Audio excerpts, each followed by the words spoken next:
तो guys let's discuss this question में हमसे बोला गया है explain the standard of deferred payment function of money. ये एक फंक्शन है स्टैंडर्ड ऑफ डेफर्ड पेमेंट, ये एक मनी का फंक्शन है।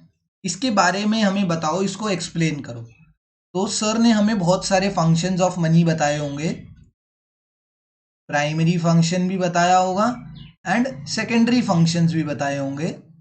तो ये जो स्टैंडर्ड ऑफ डेफर्ड पेमेंट है, पहली बात तो ये सेकेंडरी फंक्शन ऑफ मनी के अंदर आता है। अभी हम सारे नहीं पढ़ेंगे, जो उनसा क्वेश्चन में पूछा है वो पढ़ेंगे। तो standard of deferred payment, it is a function of money कि money provides as a standard. Standard मतलब बेस। अब इसको मैं एक बार जैसे थोड़ा सा इजी लैंग्वेज में अगर लिखना चाहूं तो मैं क्या लिखूंगा, money provides a base for future payments. क्या मतलब हुआ इसका यार? Money provides a base for future payments. Base का मतलब कि एक तरीके से ना हमें एक सोर्स प्रोवाइड करता है। अगर मुझे किसी को फ्यूचर पेमेंट करनी है, मतलब मैंने किसी से अभी सामान लेके गया, मैंने किसी से कोई सामान खरीदा एंड मैंने कहा I will pay you after a month, मतलब मैं उसे कह रहा हूँ फ्यूचर पेमेंट करूंगा आपको। तो मैं मनी के कंसीडरेशन में कर सकता हूँ। मैंने उससे कितने का सामान लिया, मैंने एक बंदे से सामान लिया, ठीक है, कितने का, 10,000 रुपए का। एंड मैंने कहा I will pay you after कितना time, I will pay you after 1 year, मैं तुम्हें 1 साल बाद पैसा दूंगा। तो उसने कहा ठीक है 1 साल बाद दे देना, ठीक है, मेरे को पता है 10,000 का तुम सामान लेके गए हो, 10,000 पे 1 साल का इंटरेस्ट लगा दो, तो 1,000 रुपए तक उसने इंटरेस्ट लगा दिया। तो तुम मुझे 11,000 रुपए एज अ फ्यूचर पेमेंट 1 साल बाद दे देना, ठीक है। आज 1 अप्रैल है, तो तुम 1 अप्रैल को पैसा लेके गए हो। अब मुझे अगले जो ये कौन सा है, 1 अप्रैल 2023 है, अब मुझे 2024 में तुम 11,000 रुपए पे कर देना।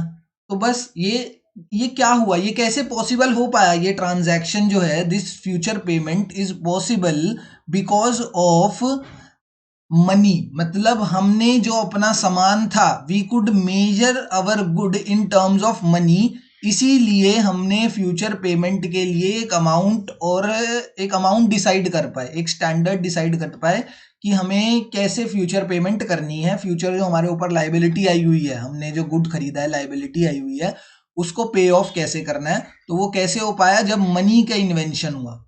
इससे पहले क्या था, इससे पहले प्रायर टू मनी, मनी जब नहीं थी मार्केट में, जब मनी नहीं थी मार्केट में, तो उससे पहले कौन सा सिस्टम था, उससे पहले बोला जाता था barter system of exchange. Barter system था।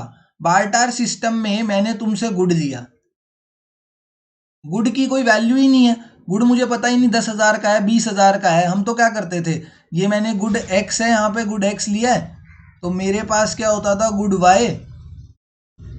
गुड वाई होता था।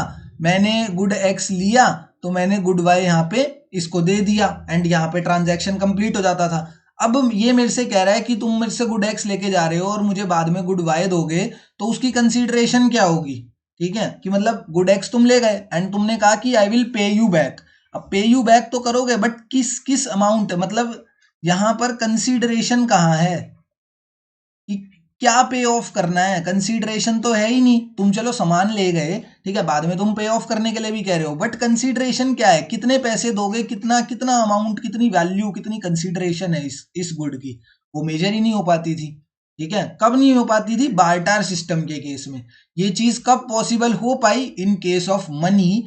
दैट्स वाई स्टैंडर्ड, ये जो हमारा फंक्शन है standard of deferred payment, is a pure and secondary function of money. यही चीज बोली गई है वहां पर भी, ठीक है ना। Thank you.